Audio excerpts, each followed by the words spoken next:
to mute, must not operate any recording device, audio or visual, without obtaining a consent from the Chief Executive Officer at least 3 days prior to the council meeting, and can display placards or posters provided they're not offensive, do not obstruct entrances and exits to the chamber or impede any view or person.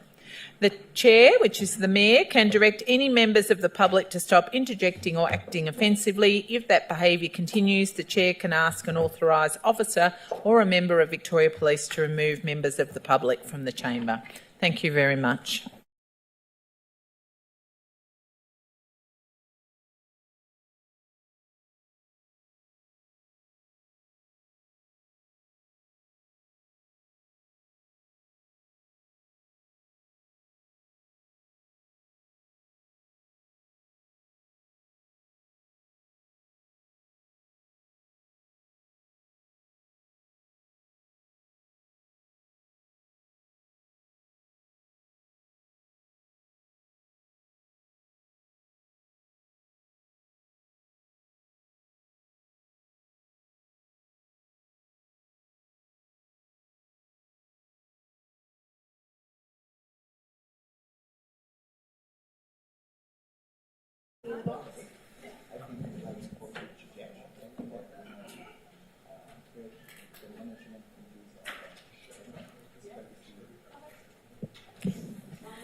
Good evening, everyone, and welcome to another Ordinary Council meeting for Monday, the 25th of September 2023.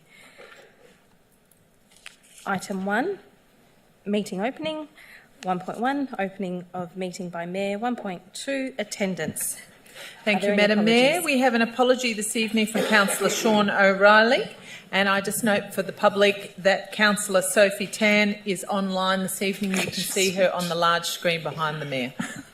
Thank you, Ms. Like Weatherall. Item 1.3, acknowledgement of traditional custodians of the land. Those in the chamber may stand for this item if they wish. So we acknowledge the traditional custodians of this land, the Bunurong people, and pay respect to their elders past and present. We recognise and respect their continuing connections to climate, culture, country and waters. And we also pay our respect and acknowledge all Aboriginal and Torres Strait Islander people and their elders present here today in acknowledging their journey.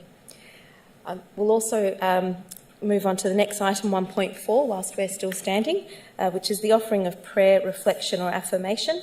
As part of Council's commitment to recognising the cultural and spiritual diversity of our community, the prayer, reflection or affirmation this evening will actually be read by Councillor Rhonda Garrard. Thank you, Madam Mayor. Actually, I'd just like to make a reflection.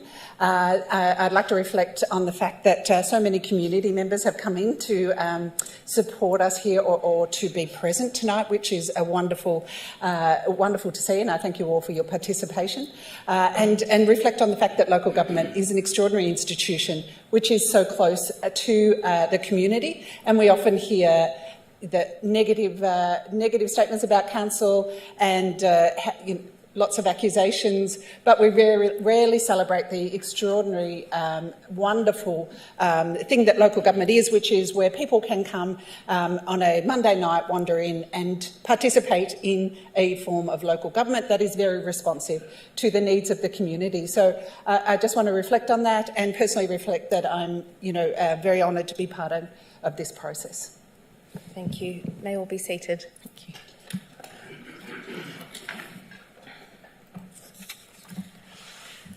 Item 1.5, confirmation of minutes of previous meeting.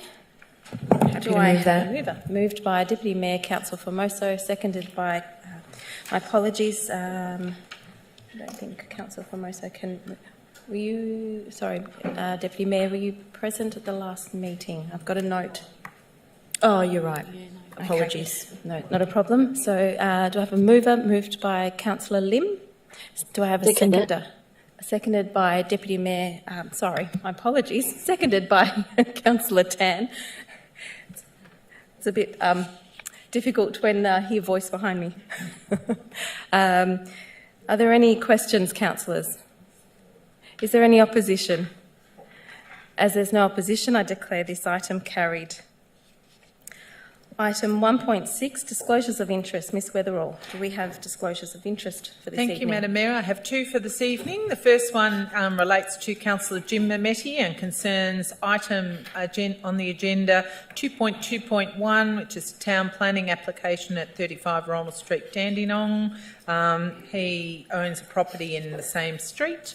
And the second one is Councillor Bob Milkovich, and it concerns item 4.2.6, the proposed agreement to lease for 10 Market Street in Dandenong, and Councillor Milkovich's interest is due to his working relationship through his real estate employment in Dandenong. Thank you, Mayor. Thank you, Ms Weatherall. Item 2, Officers' Reports Part 1, 2.1 Petitions and Joint Letters, 2.1.1 Petitions and Joint Letters. Do I have a moved by Councillor Trong, seconded by Councillor Long? Are there any questions, councillors? Is there any opposition? As there's no opposition, I declare this item carried. Item 2.2, Statutory Planning Applications, 2.2.1, Town Planning Application Number 35 Ronald Street, Dandenong, Planning Application Number PLN 22/0172. Councillor Mametti. Mayor, I have a conflict of interest, interest due to residential amenity being altered. The interest is that I own property in Ronald Street, Dandenong. Thank you, Councillor Mametti. We will wait for Councillor Mametti to leave the chambers.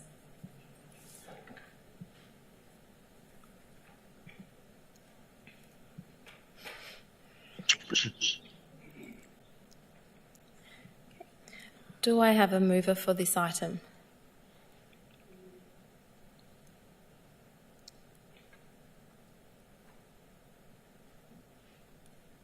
No movers, councillors? Okay. Then I imagine that this is motion is lapsed. Okay, I declare this motion lapsed through want of a mover. So, Councillor Long moves that this is lapsed. Councillor Garrard seconds that. Are there any questions?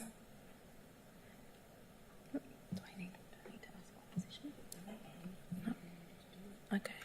All right. So, given that item's lapsed, we will ask for Councillor Mametti to return to the chambers.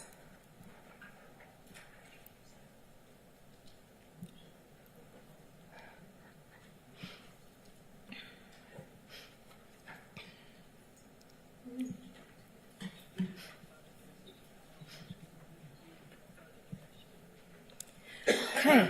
Item 2.2.2, Planning Decisions issued by Planning Minister's Delegate, August 2023. Do I have a mover? Moved by Councillor Lim, seconded by Councillor Garrard. Are there any questions, councillors? Is there any opposition? As there's no opposition, I declare this item carried. Item 2.2.3, Planning Delegated Decisions issued August 2023. Happy to move. Moved by Deputy Mayor Councillor Formoso, seconded by Councillor Garrard. Are there any questions, councillors? Is there any opposition? As there's no opposition, I declare this item carried. Item 3, Public Question Time. Ms Weatherall. Thank you, Madam Mayor. And our first question this evening is from Mr Philip Lamaro of Dandenong, who's in attendance this evening. Mr Lamaro, if you'd like to come forward to the microphone, please, and ask your questions. Ms Lamaro has 3 questions. Thank you, Mr Lamaro. You probably all know of me. Hang on a sec, I'll just get my notes out. Okay.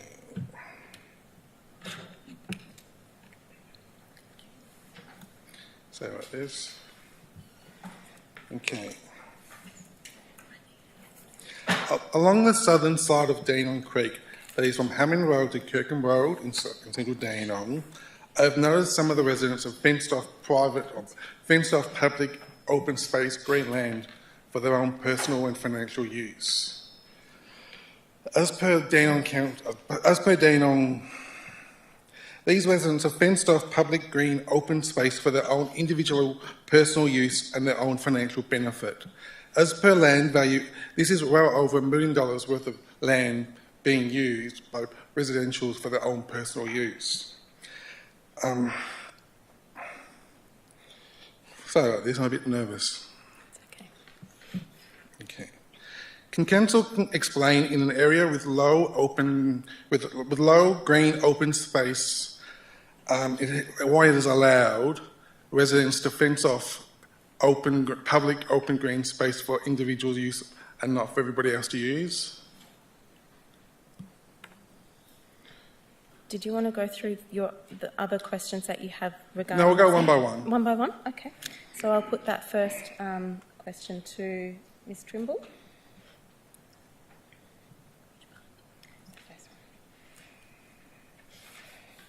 It's better in writing if you can read it. That's fine. Through you, Madam Mayor.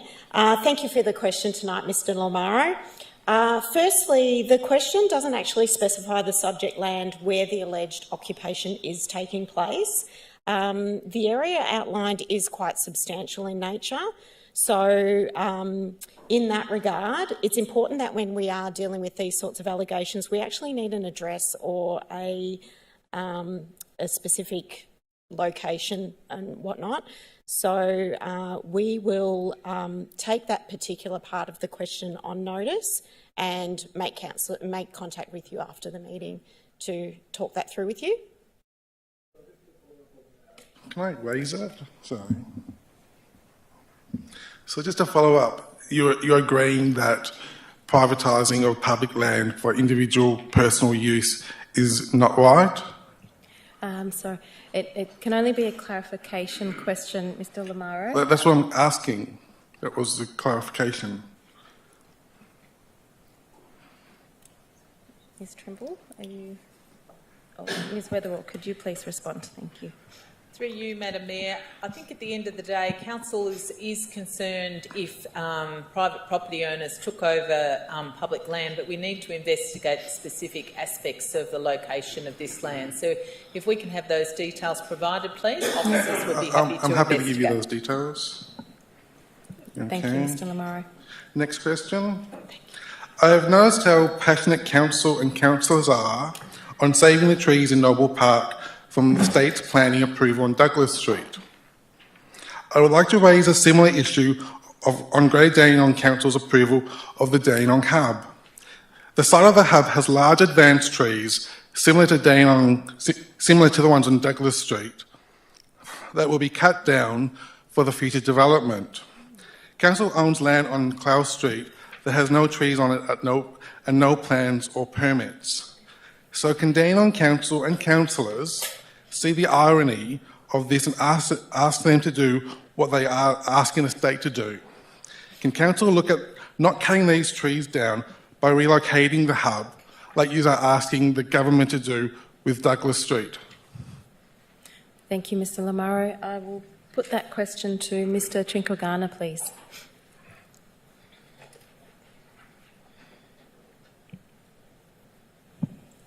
Certainly, thank you, Mayor.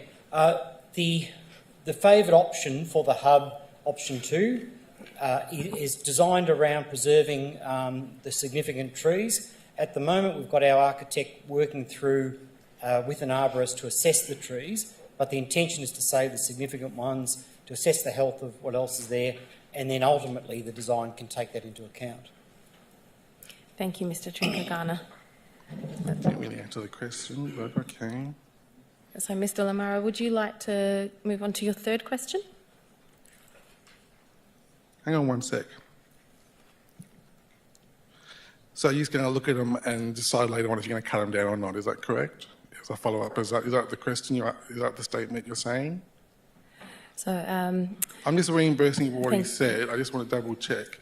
Thank you, Through you, Madam Mayor, Mr Trinkogana commented that the architects are currently assessing the site and looking at the designs. The designs are we're not at detailed design stage at this point in time, but officers and the architects will be seeking to maintain as many of the trees as possible on the site, and certainly any major heritage protected trees. Thank you, Ms Weatherall.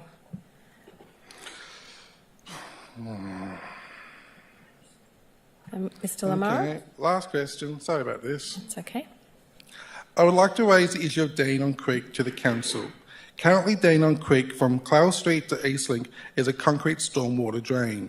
It was once a natural ecosystem with flora and fauna, but is now just a concrete drain. The area that was and is an important historic and emotional connection to Australia's First Nations people. This connection is so strong that over $20 million was spent in improvements to it in the Bayswater area, while Dandenong is being neglected.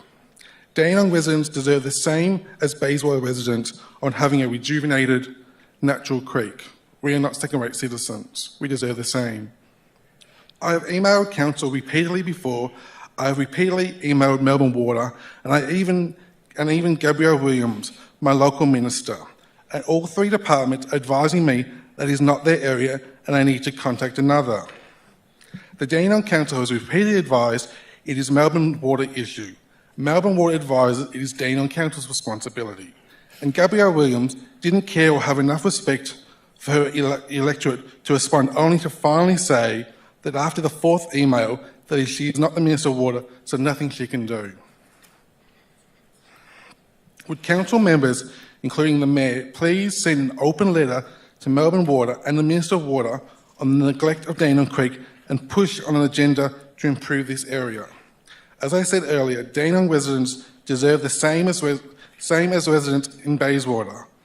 Or are we second-rate citizens? We don't deserve the same. So ask the council, as you have repeatedly said to me, sorry, I'm not very good with social things. That's okay. Yeah, I got attacked 10 years ago by a guy who tried to stab me to death, but that kind of freaks me out a bit. Well, so I'm asking the council, could you please send an email, an open email to Melbourne Water asking for improvements, because they won't listen to me and the council saying it's Melbourne Water's responsibility. So could you please do that?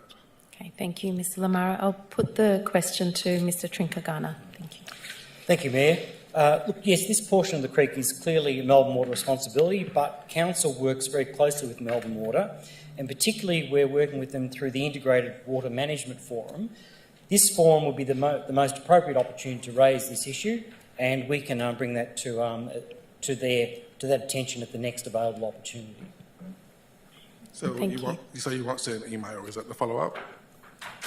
Ms Through Weatherall. you, Madam Mayor. Yes, so Mr Lamaro, we will raise it at the Integrated Water Management Forum, but to your point, I'm happy if we also write a letter from the Mayor. Thank you.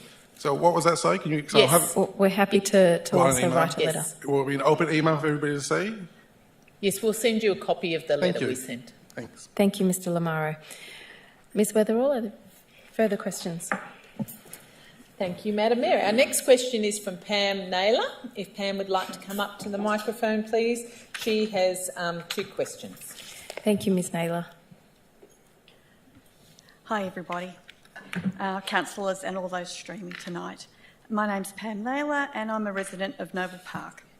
I have a couple of questions. The first one, following on from the answer to a question at the council last meeting. It was mentioned that the next Springvale Community Hub cafe lease would have a range of special sustainability conditions.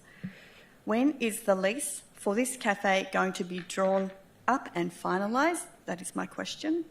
And will one of the sustainability conditions for the cafe be the mandatory reusable cup option? And if not, why not? Thank you, Ms Naylor. I'll put that question to Ms Trimble. Thank you, and through you, Madam Mayor, thank you for the question, Ms Naylor.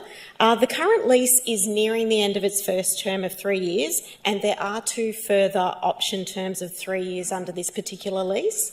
We are in negotiations with the current tenant regarding the continuation of the lease for a second option term, and sustainability initiatives will be certainly considered as a part of these lease negotiations. Thank you. Thank you, Ms Trimble.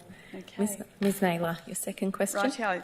The second one is in relation to the River Red Gums under threat at 51A Douglas Street. It was mentioned at the last council meeting that the council was seeking legal advice over whether 2 of the River Red Gums could be saved as they were partially on council land. What is the status and the outcome of the legal advice? Thank you, Ms Naylor. I'll put that question to Mr Thorley. Through you, Madam Mayor. Thank you for the question, Ms Naylor. As mentioned at the last council meeting, we are seeking advice from the state government in relation to the planning permit, and we are still awaiting that advice, and we're hopefully going to get that advice this week. This week? Yeah, that's what we've been informed, and after that, we'll make it known to the councillors in the community of what that decision is. Thank you. Okay. And how will you communicate that to the community via, how will we get communicated to? Ms Weatherall. Through you, Madam Mayor. Certainly, if we receive legal advice that we've got some options there, we can undertake a press release and make it available publicly. Okay, and nothing rash will happen? Those trees aren't just going to come down by accident or anything like that, are they? No. No, not without a permit, that's for sure. No. Not without a permit? Okay, so we're not going to just come by one night and they're gone in the evening or something like that? Could that potentially happen while we're waiting? Ms Weatherall, could you clarify, please? Through you, Madam Mayor, as I understand it, the planning permit has been issued by, by the state government. So I'll clarify that for you, but I believe they can remove the trees, but we're trying our very best not to have them removed. We're trying our very best. Madam Mayor, can I contribute something to this?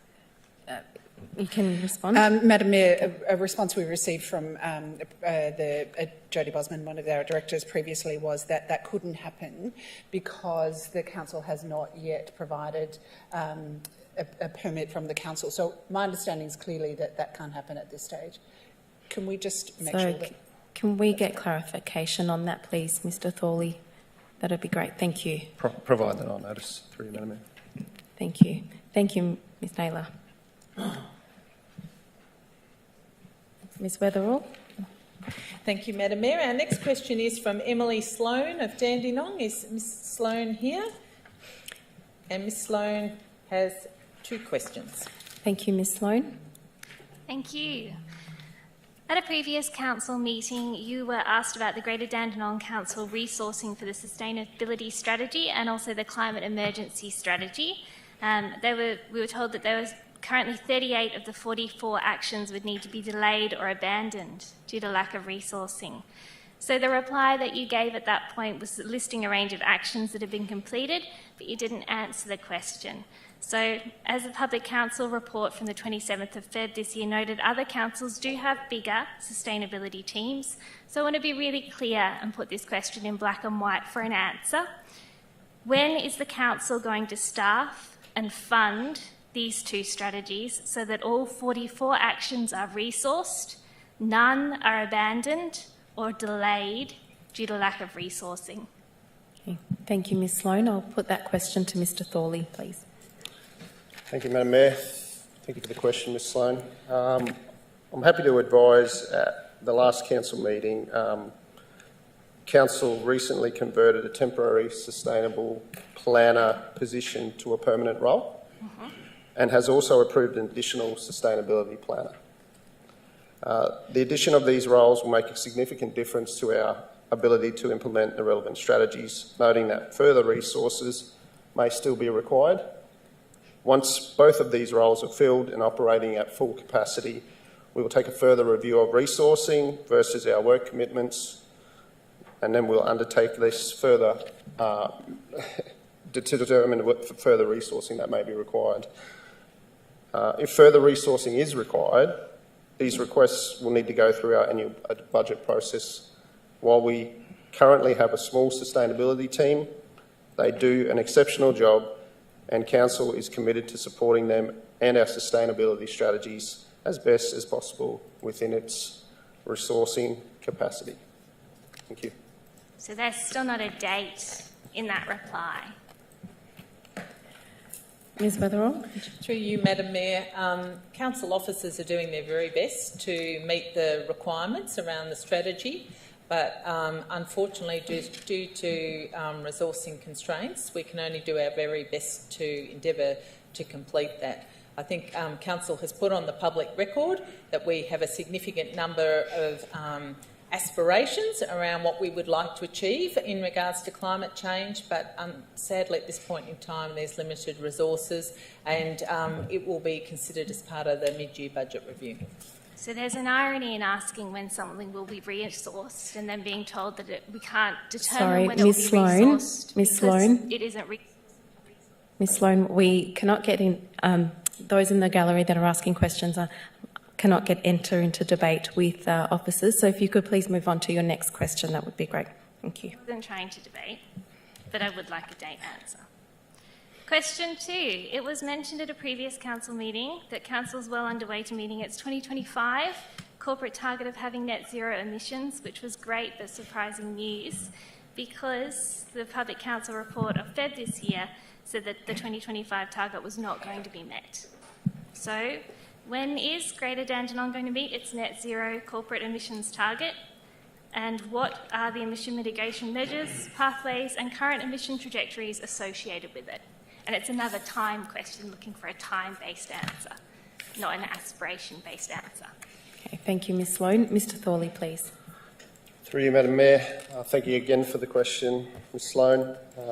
Council already reduced its corporate emissions, you'll be happy to know, from 21,500 tonnes of CO2 equivalent in the 2019-2020 financial year to now, in our latest data, 3,700 CO2 equivalent in the 21-22. So that's the latest information we have at the moment. This has occurred through the mechanisms such as energy efficiency upgrades, progressively switching to electronic vehicles, and participating in the Victorian Energy Collaboration Power Purchasing Agreement, which sources 100% of Council's electricity from renewable sources. Yep. The majority of Council's remaining emissions now come from gas used within its buildings. A plan has been prepared which sets out the direction to electrify these buildings, thus enabling them to take advantage of the renewable electricity. The recommendations of this plan are currently being evaluated as part of Council's annual budget processes, and timings will be subject to the availability of funding. So you can't answer it this time. There is no timeline. Is that correct? You need more resources to come up with a timeline. Ms Sloan, Mr Thorley has responded to your question. Thank you. Ms Weatherall? Thank you, Madam Mayor. Our next question is from Mr Ben Sloan of Dandenong. Is Mr Sloan available? Oh, it's Ms Sloan, sorry. Thank you. Ms Sloan? My name is B Sloan. I both live and go to school in Greater Dandenong. I've submitted 2 questions. My sister and I love big playgrounds, and we thank you for the community hubs in Springvale, Noble Park, Keysborough South and Noble Park North. Our favourites are the Noble Park All Abilities Playground and the one near the Springvale Library, and we're happy that you are planning to build more. But why aren't you planning a large playground for the Dandenong Community Hub? You've got loads of space because you own the whole of Stewart Street, Clow Street, Sleath Avenue and King Street site. It has already lots of shade from lovely big trees. Thank you, Ms Sloan, for your question, and it's wonderful to see young people getting involved in local democracy. So I'll put that question to Mr Trinkogana, please. Thank you, Mayor. The first thing I should say is that with the playground, we've made no final decisions on that playground and the nature of it. That'll be part of the the consultative process that we're going into. So we'll certainly can include your views in part of that process. Our recently appointed architects are working through all of the submissions that the community have made so far, and they're sitting down with officers to develop the next stage of that consultative process. Once they've done that, they'll start that. Thank you, Mr Trincogarna. Thank you, Ms Sloan. Okay. My second question. When will you have a community co-design session to finalise the Dandenong Community Hub design? I'll put that question to Mr Trincogarna as well. Yeah, thank you, Mayor. We'll start that as we don't have a date to start that yet, but as soon as the architects have worked with the officers to go through all the previous submissions and all the material, they'll set those dates. Do you have an estimate of when that might be? Mr Trincogarna, if you could clarify, please. No, Mayor, I wouldn't put a date on it. But as soon as we find out, we'll let the community know. Mayor, can I interject? We've been given different information previously by Mr Bosman as well, that the community information would not be gone over again because that's been finalised, that actually it's at a more advanced stage. So we have been given different information previously. Okay, thank you, Councillor Garrard. Ms Weatherall, can you please clarify? Through you, Madam Mayor, I'll clarify that and circulate with the minutes a copy of the answer. Okay, thank you, Ms Weatherall, and thank you, Ms Sloan. Thank you. Thank you. Ms Weatherall. Thank you, Madam Mayor. Our next question is from Matthew Kerman of Noble Park, and it concerns proposed tree removal at Dandenong South. In relation to the proposed redevelopment at 7 Princess Highway, Dandenong South, planning application number PLN 23/0404. First question is, what's the number, approximate age and species of trees that are proposed to be destroyed? And his second question is, what is the nature and heritage value of the buildings or building elements that are being proposed to be demolished? Can I ask Mr Thorley, Acting Director, City Planning, Design Amenity, to respond, please? Thank you, Mr Thorley. Thank you. Through you, Madam Mayor. Thank you for the question, Matthew. Officers are currently undertaking an initial assessment of the application as it has only recently been received. As such, specific answers to the questions you raise are yet to be confirmed. The application will be advertised to the public and be available on Council's website in due course. In this advertised material, in the proposal will include proposal plans, an arborist report, biodiversity assessment, which will detail which trees will be retained, removed, their species and other details that you've queried. Also, in this advertised information, we will request that the applicant's heritage impact statement and heritage interpretation strategy for the site will also be displayed. Thank you, Madam Mayor. Thank you, Mr Thorley. Ms Weatherall. Thank you, Madam Mayor. We have another question from Mr Kerwin of Noble Park concerning possible tree protection Dandenong South. He asked, are any of the trees planned to be destroyed as part of the proposed development at 7 Princess Highway, Dandenong South? Planning application PLN 23/0404. Some of the ones that were deliberately protected as part of the design of the South Gippsland Highway, Dandenong South grade separation, and if so, what's the state government's view on the application? I seek to bring to your attention, Madam Mayor and the people in the chamber, under the Governance Rules section 4.5.8 subsection D2, public question time, we do not answer questions directed to other agencies or levels of government. The question will be read out but not answered under this clause.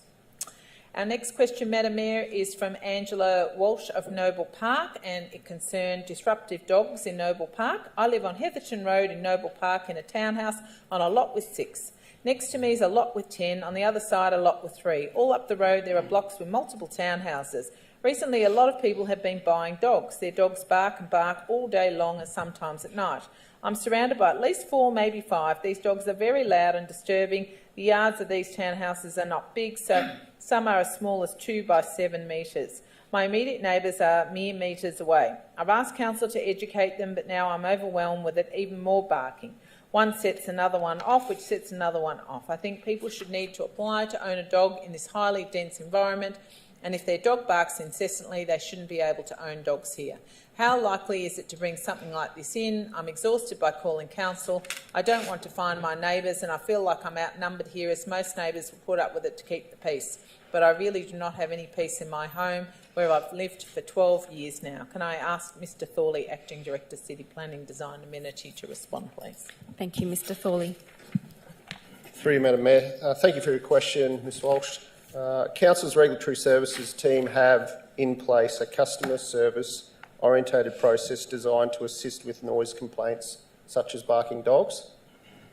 The process is designed to protect those disadvantaged by excessive animal noise in residential areas while also addressing the dog owner's situation and the welfare of the animal.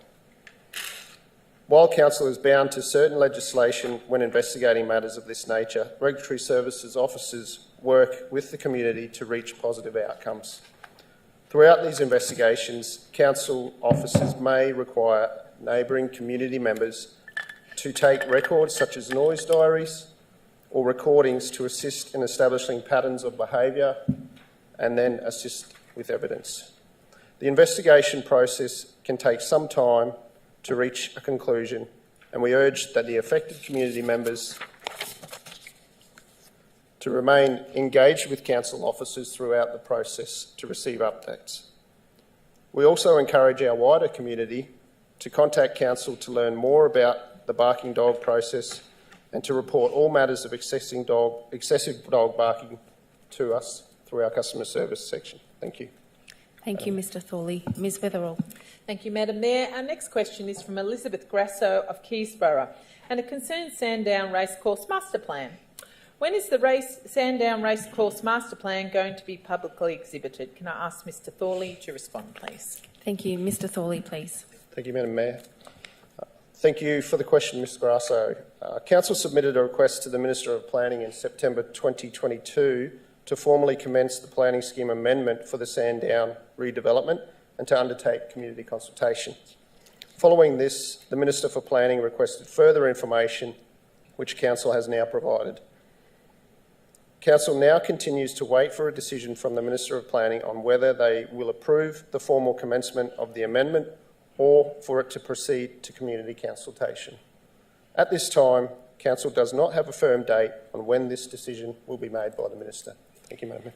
Thank you, Mr Thorley. Ms Weatherall. Thank you, Madam Mayor. And we have another question from Elizabeth Grasso of Keysborough concerning state government planning reforms. When is Greater Dandenong Council going to make a public statement on the state government planning reforms announced last week, which have taken significant planning powers away from councils and silenced residents from having their say on planning applications? And the response to that is, thank you for the question, Ms Grasso. Council is currently assessing the Housing Statement and Planning Scheme Amendments VC 242 and VC 243 released by the State Government last week to get an understanding of the details and the implications it has for the City of Greater Dandenong from a planning and environmental planning point of view. Given the level of detail in these documents, this assessment will take a little bit of time to complete. Once this review has been completed and detailed internal discussions held, Council will determine its position and any further steps it may take, including releasing a press release about this matter. Thank you, Ms Weatherall. I believe we have some further questions. Yep. Thank you, Madam Mayor. Our next question is from Gay Guest of Keysborough, and it concerns planning application PLN 230404, 7 Princess Highway, Dandenong. Question 1. How many objections have been received for the planning application and what's the time frame for decision on the permit for the proposed development there? How many trees are actually being targeted for removal on this site, all or some? And where are the ones to be removed located on the site? Question 2. What is the process for community consultation on the proposed development? There is so much heritage on this site, which once was the Big Three manufacturing hub with heritage trees at stake, here that the community should be informed and involved. Can I ask Mr Thorley to respond, please? Thank you. Mr Thorley, please. Thank you, Madam Mayor. Thank you for the questions, Gay. To date, Council have received 24 objections. As previously noted, the current status of this proposal is under review. Once the initial assessment has been completed, the application will be advertised with all the application documents.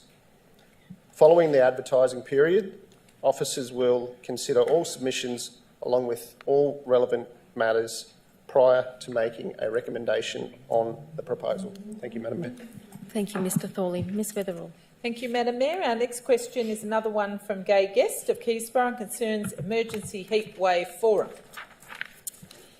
When will outcomes be known from the Emergency Heatwave Forum in regards to whether each ward will have their own cool room locations and their operating hours, especially as these community centres are closed prior to Christmas and do not open until about Australia Day? What will be the trigger to open cool rooms and what hours will they operate if needed? What capacity of individuals will be accommodated if we have these relief centres, given some families have up to 10 individuals in their family units? Could a simple video be made expanding ways to keep cool and including information about the benefits of wet towels and buckets of water for soaking feet, as well as the usual information displayed on staying cool posters? Simple pictures with little text would be beneficial for the marginalised members of our community, as we did for the drug syringe card many years ago. When will participants see the range of questions asked at the forum and the expert answers? Can I ask Ms Gillies, Director of Community Strengthening, to respond, please? Thank you. Ms Gillies, please. Can I borrow your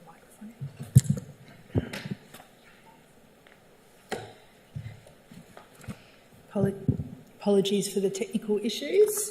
Thank you, Gay, for your question, and also go to you and everyone that came along to our Heatwave Forum last Tuesday.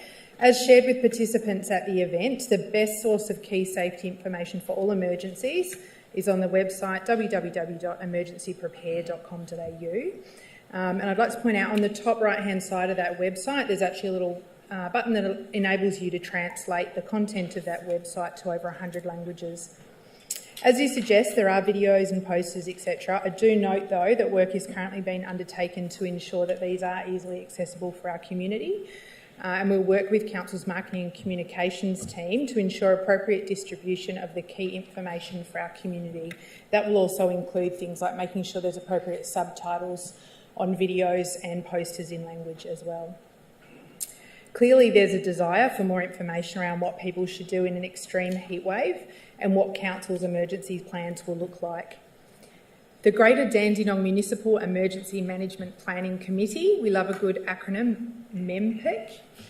This is not a council committee, but they have responsibility for producing our municipal emergency management plans, and all of our current plans are currently published on our website. It's really important to point out that that committee is actually made up of a number of agencies, much broader than just council. We do chair that committee, however. The committee is currently reviewing all of our emergency plans, including sub-plans, severe heat waves, severe storms, large floods, and our fire management plans. The development of the plan must complement the State Emergency Management Plan for extreme heat produced by the Department of Health. So for that reason, we need to make sure that we communicate and consult on the content that it includes. The state plan already includes the consideration of establishing cool places and emergency relief centres for public to use in extreme heat wave. The Greater Dandenong MEMPC, the committee, will be updating our municipal sub-plan for discussion at the next meeting scheduled to be held in November 2023. In the meantime, I again encourage people to look at that website, which we'll publish with the minutes, for tips on how to stay cool, how to protect yourself, and look after others in an emergency, in a heatwave emergency. Public consultation feedback will be part of this process, and any member of our community is welcome to contact by sending an email to emergency.management@cgd.vic.gov.au. And then just finally, I'd add, we're really thrilled with the engagement and the extent of the questions that we received at the event last Tuesday. The event working group is currently working through there were a lot of questions, which is great. They're currently working through those questions, and the answers will be shared with participants as soon as possible. I actually believe an update's gone out today.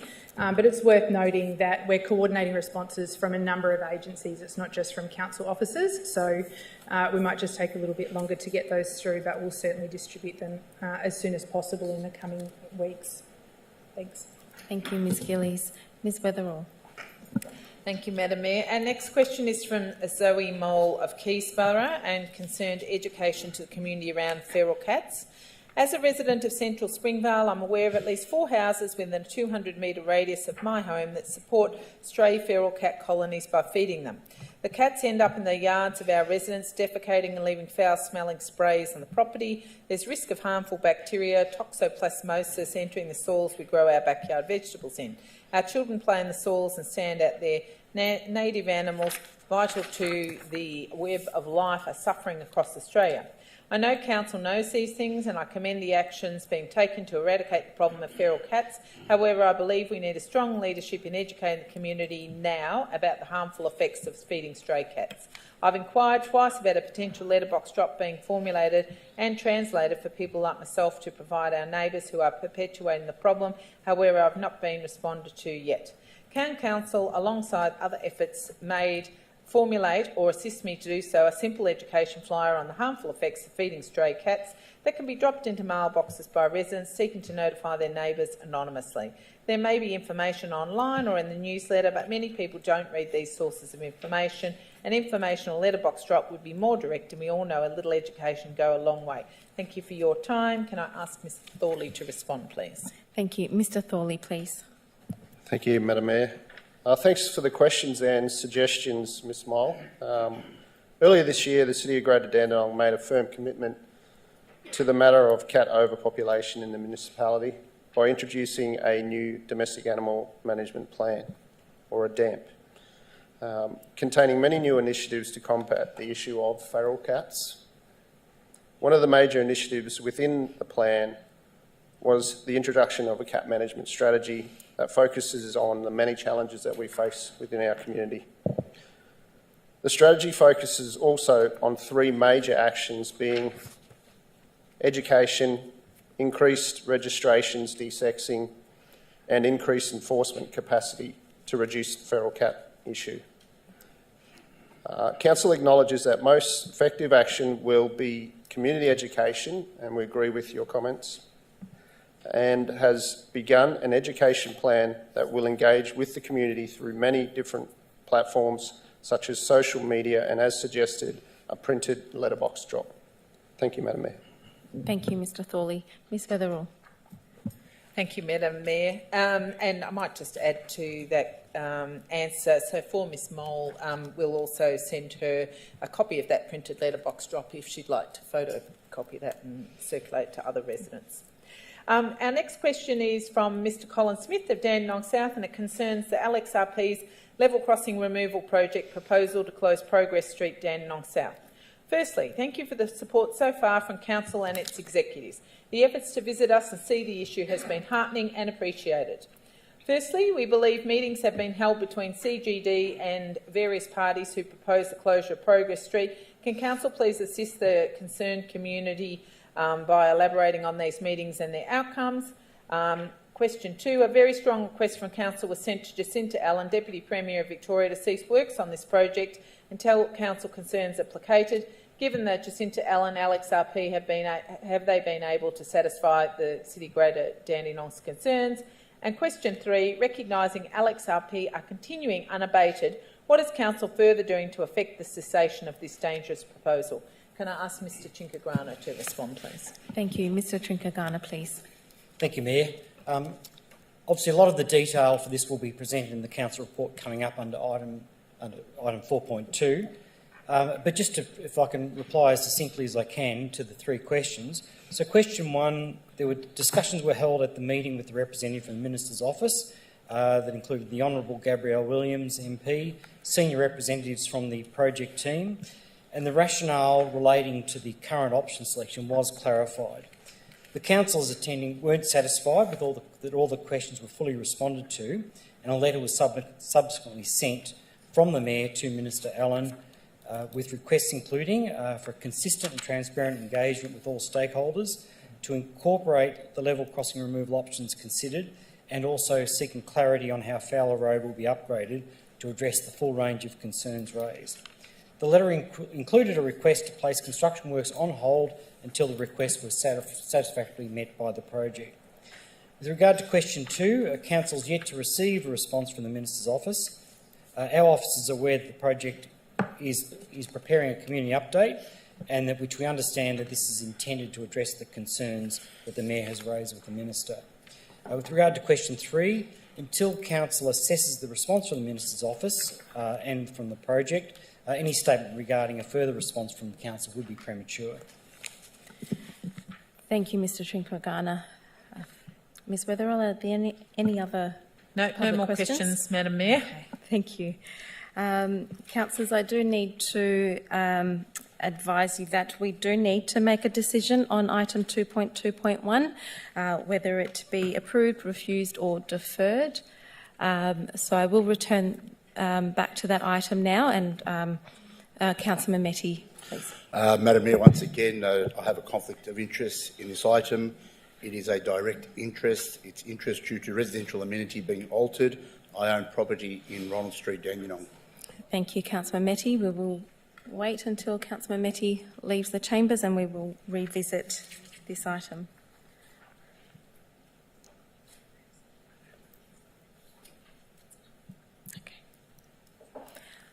Okay, councillors, we return back to item 2.2.1, Town Planning Application Number 35 Ronald Street, Dandenong, Planning Application Number PLN 22/10172. Councillor Long. I move to refuse the item on the grounds that I believe that it's an overdevelopment of the site. Thank you, Councillor Long, and seconded by Councillor Garrard. Thank you. Are there any questions, councillors?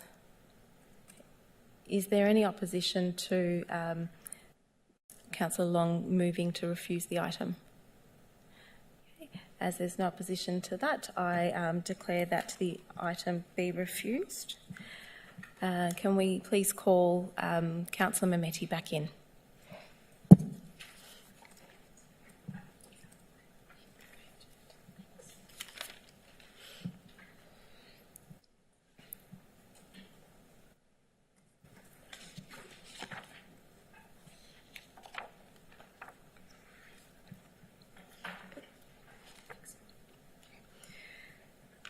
Item 4, Officers' Reports, Part 2. 4.1, Contracts. 4.1.1, Contract Number 2223-241, Traffic Signal Maintenance Services. Do I have a mover? Moved by Councillor Garrard. Do I have a seconder? Seconded by Councillor Long. Oh, I've got Councillor Tan up here, so Councillor Tan seconded. Are there any questions, councillors? Yes, Mayor. Yes, Councillor Mehmeti.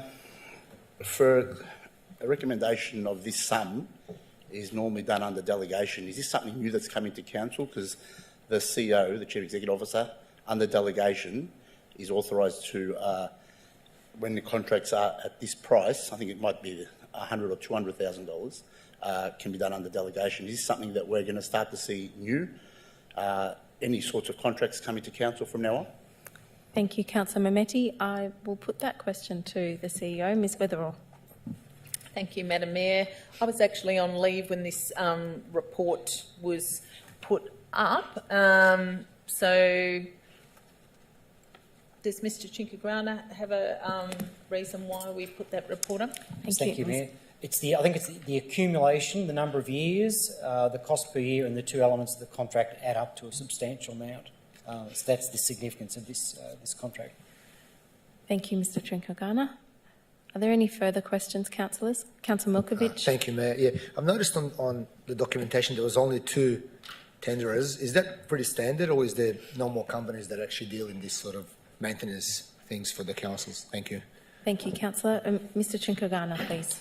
Thank you, Mayor. That's fairly normal for this highly specialised type of work.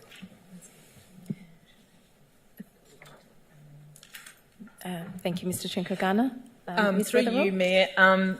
So, to your point, Councillor Mehmeti, it should have exceeded $150,000. So I'll just calculate now what the resolution should be. I'll be one moment. Okay. We'll just pause whilst Ms Weatherall checks that. Are there any other questions in the meantime?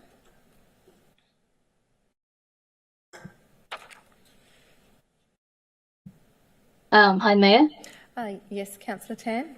What is the question? Yes, I just want to mention there's There's an annual budget allocation for this, 110K per annum for these purposes. So it's in the report. Okay, thank you, Councillor. That's on page 132. Thanks. Thank you, Councillor Tan.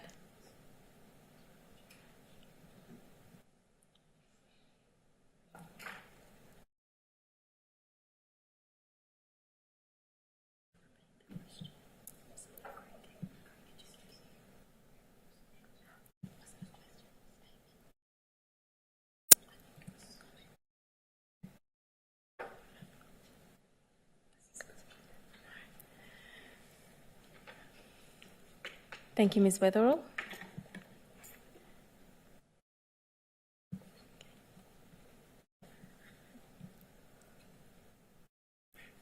So, Madam Mayor, the recommendation should read: the Council awards contract number 222341 for the provision of traffic signal maintenance services to L&M Traffic Services Proprietary Limited, ABN 52637033857 for a fixed lump sum price, proactive maintenance for the first year of the contract of for the 3-year contract of $156,060 plus CPI plus a schedule of rates for, in brackets, reactive maintenance services as required for an initial period of 3 years with both the fixed lump sum and schedule of rate components to CPI on an annual basis. So apologies, that was an error by officers. Okay, thank you for the clarification, Ms. Weatherall. I guess I just want to clarify with the mover and seconder, they're still happy with that? Okay. Are there any further questions? Yes, Councillor Mehmeti. Councillor Tan's question was, is this in Council's CPI? Councillor Tan, can you maybe repeat your question, because I think Mr. Chinchorgano and Ms. Weatherall were clarifying something. Can you please repeat your question? Okay, it's on page 132. This is about the financial implication, saying it's compared to our annual budget allocation, which is allocated 110K per annum for these purposes. Yes, that's correct, Madam Mayor. So, as we said, it would be $52,020 for the year, and then there are reactive maintenance services as well. So the 110 is the budget allocation for the year, which is the two combined together, as outlined in the resolution. Thank you, Ms. Weatherall. Any further questions, councillors? Is there any opposition? As there's no opposition, I declare this item carried.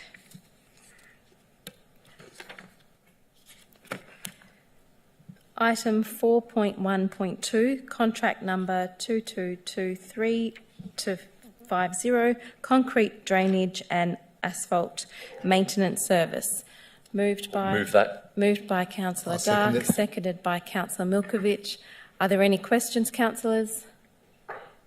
Is there any opposition? As there's no opposition, I declare this item carried. Yes, Councillor Dark, you may.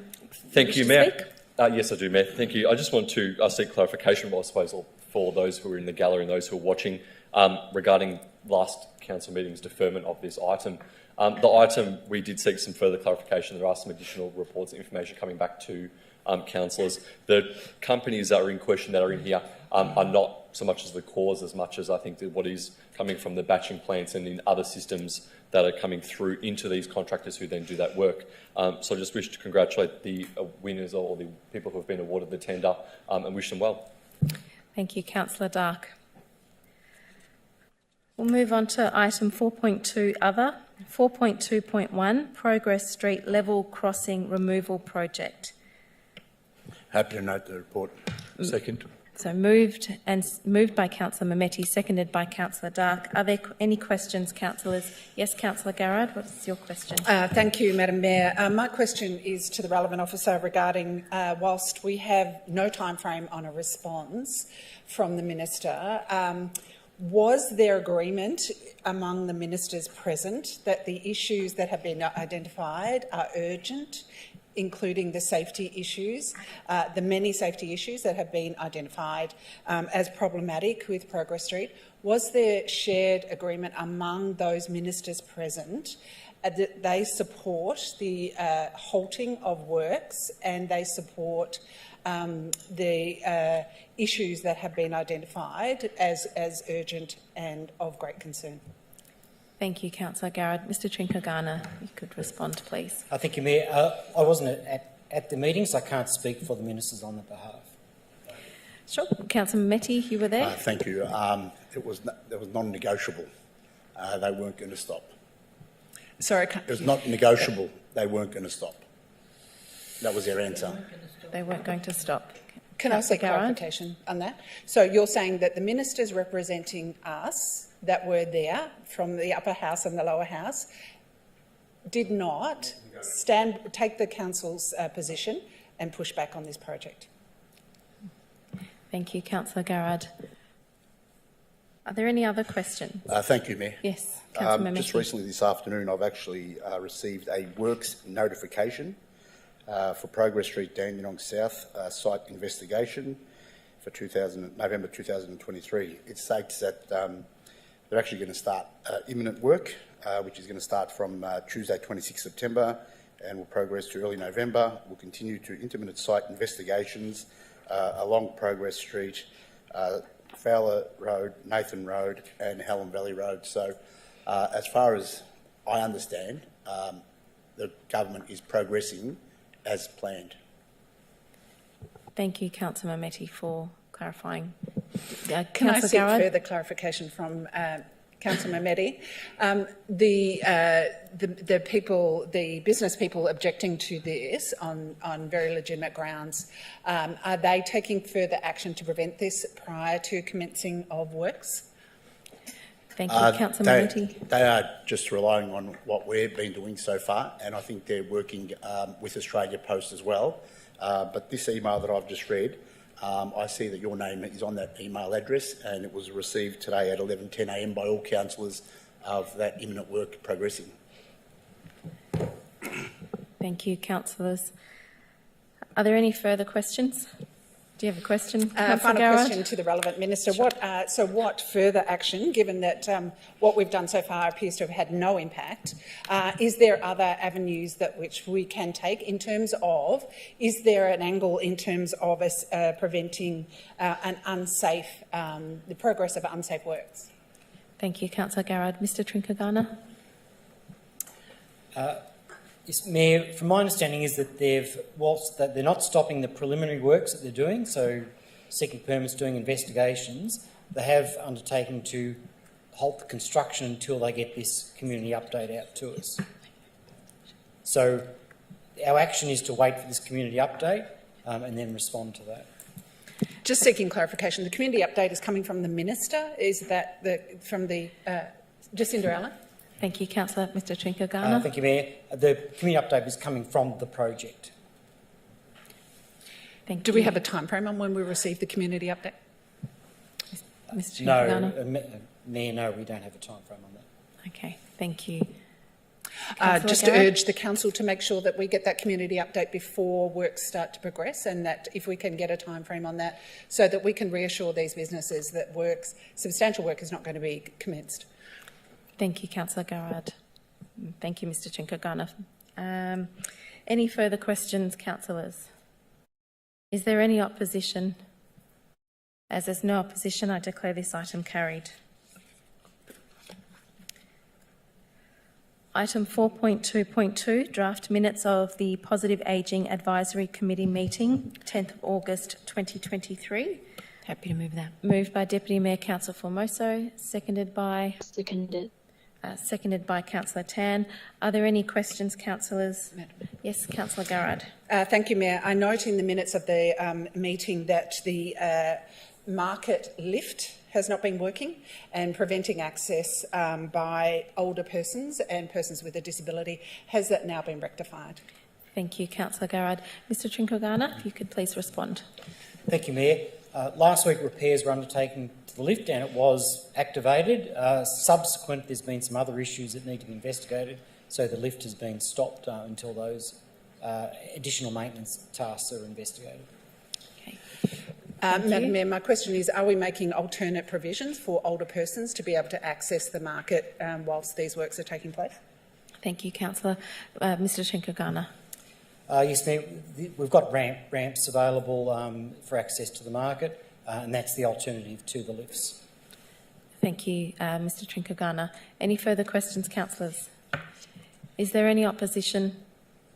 As there's no opposition, I declare this item carried.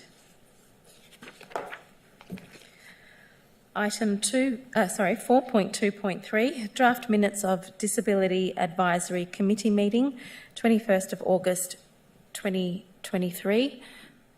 Do I have a mover, please? Moved by Councillor Garrard. Seconder, please. It's okay. Do I have a seconder for this item? Seconded by Councillor Tan. Thank you. Are there any questions? Is there any opposition? As there's no opposition, I declare this item carried. Item 4.2.4, list of registered correspondence to Mayor and councillors. Happy to move. Moved by Councillor Memeti, seconded by Councillor Long. Are there any questions, councillors? Yes, Councillor Milkovich. Yeah, thank you, Mayor. Just in regards to a letter from one of my residents with 5 different items and questions, have all these items and questions been answered for? Thank you. Ms Trimble, are you able to respond to that one, please? I'll give it a go. Through you, Madam Mayor. Bob, Councillor Malkovich, it might be best if I chase up that correspondence and send you a copy of it tomorrow, if that's okay. Thanks. Thank you. Thank you, Ms Trimble. Thank you, Councillor Milkovich. Are there any other questions, councillors? Yeah, I do have a question, Mayor. Yes, Councillor Tan. Just regarding to a letter to Councillor Lim from Manor Park resident regarding ongoing about the rubbish neighbour's property in Heatherton Road, Noel Park. I just want to find out what's the actual address and has this been addressed back to the resident? Thanks. I'll put that question also to Ms Trimble. Through you, Madam Mayor, and just in response, Councillor Tan, once again, just because that is from a Noble Park resident, I will give you that information offline, if that's okay, and I'll address that with you tomorrow directly. Thanks, Councillor Tan. Thank you, Ms Trimble. Thank you, Councillor Tan. Are there any other questions, councillors?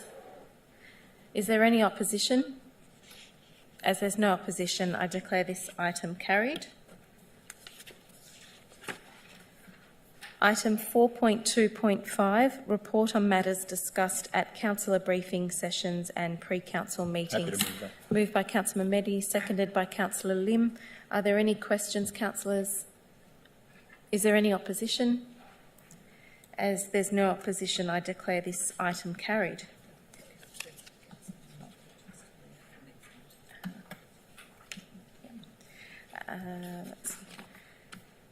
Item 4.2.6, proposed agreement to lease for 10 Market Street, Dandenong. I've got a conflict of interest, Mayor. It's an indirect conflict of interest due to conflicting duties at my place of work. Thank you. Thank you, Councillor Milkovich. We will wait until Councillor Milkovich leaves the chambers.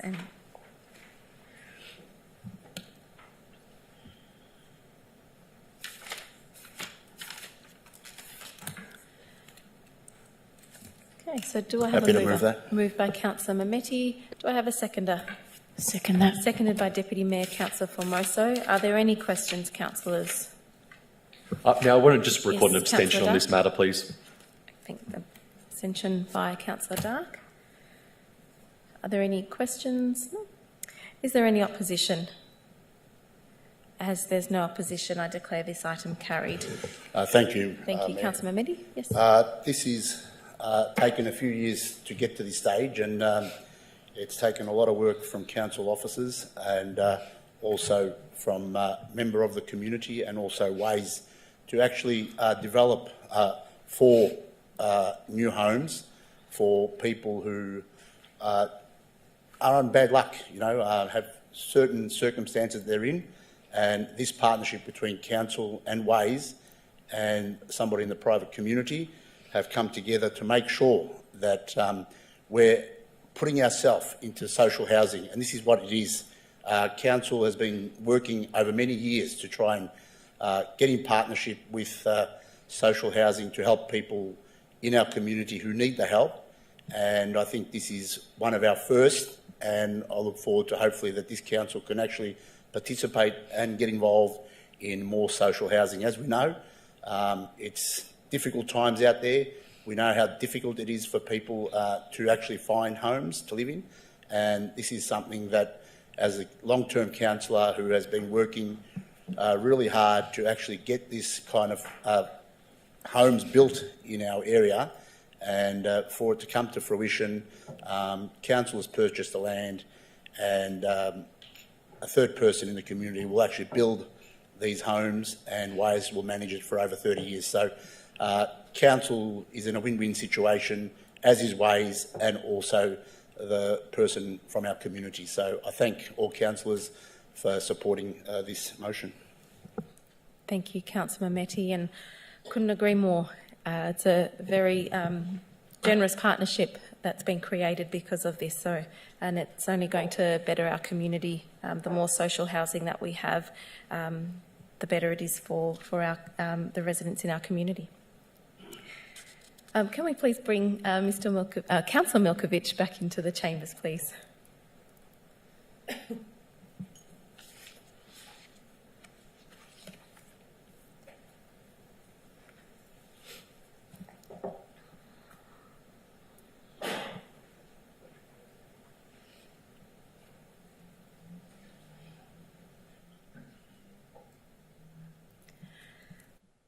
Item 4.2.7, Program for Refugee Immunisation, Monitoring and Education, PRIME, Cessation and Advocacy.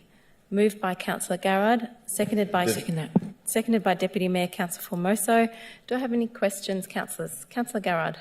Thank you, Madam Mayor. Madam Mayor, there are so many concerns about this issue that immunisation rates were taken from less than 1 in 4 of refugees and up to almost the highest level of immunisation. And this is an award-winning program, and it is extremely disturbing that this funding has been removed and that very little consultation was actually taken. My question is, has the issue of what this means to the public health of the wider community, the implications, but also are there grounds on that one group of our community members are being discriminated, given that they have special needs in terms of many come from countries where immunisation programs are not in place and less than 4% are immunised. Therefore, their understanding and need for the immunisation is of extreme need. So are there grounds, have we objected on those grounds, and if so, has anything come of that? Thank you, Councillor. Ms Gillies. Through you, Madam Mayor. It does work without the line. There you go. Thank you, Councillor Garrard. Clearly a very concerning issue for the community. We have been doing significant advocacy both in terms of the impact for the refugees and asylum seekers who face many barriers in coming to our country, this being one of many, but also in terms of the broader public health risks. So we've been working with the South East Public Health Unit as well, who are also assisting us in our advocacy efforts. As at today, we don't have we haven't had a response to the questions that we have asked, other than, perhaps it's a federal issue, it's a state issue.